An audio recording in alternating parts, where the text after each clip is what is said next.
Clint Arthur is an entrepreneur and author. His latest book is called The Last Year of Your Life. And what he hopes it does is give you a new way of looking at your life. Clint Arthur with us tonight here on 207. Thanks for coming in. It's good to see you. My pleasure to be here. Let's start with your own story and go back a few years to your mid-30s. Your life was not working out the way you had hoped, was it? I graduated from the Wharton Business School and I moved out to Los Angeles to pursue my dream of becoming a filmmaker.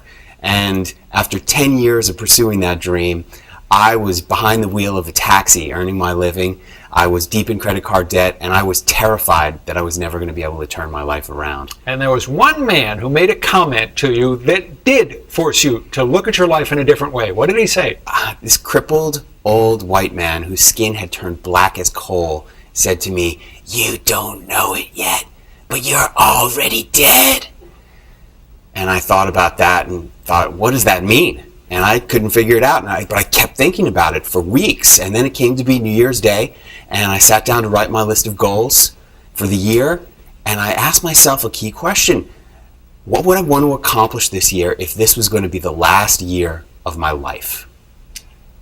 What you want, though, or what you were trying to come up with, was not just a bucket list, or at least what you're urging people to come up with, not just a bucket list. So what is the difference between that bucket list of what would be cool things to do and what you have in mind? A bucket list is like jumping out of an airplane or driving a race car, purely self-indulgent experiences. What I want people to do is not only have the greatest year of their lives in terms of fun and experience and visiting places, but also to dig deep and accomplish the things that have been calling out to you your whole life. The great American novel that's inside of you, painting the masterpiece, scientific discoveries, medical breakthroughs, whatever your field of experience and expertise is and what really calls to you, that's what needs to come out during the last year of your life. You write about how you had exposure to a lot of the well-known self-help people, Tony Robbins and Deepak Chopra and many others. What makes the program that you have come up with different from what you absorbed from all those people?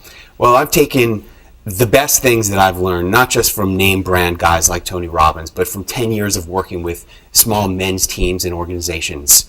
And week after week after week, we do self-help stuff that the guys invent themselves. And some of it is really amazing. And I tried to bring the best of that stuff into the week-by-week exercises in this 52-week action guide. All right, you have advice for all 52 weeks of the year. We're into the new year. For people who want to change their lives, transform their lives in 2011, where do they begin? Well, the first place, I think, is to be aware that this could be the last year of your life. You don't know. I mean, if it's your time, it's your time. If it's not, it's not. Look at the congresswoman who survived a gunshot to her head. If it's not your time, it's not. But it could be the last year of your life. Number two, let go of the past. Forgive yourself, forgive the people who have hurt you. Inspire yourself for the future. Inspire yourself to get out of bed with goals and ambitions that are meaningful to you.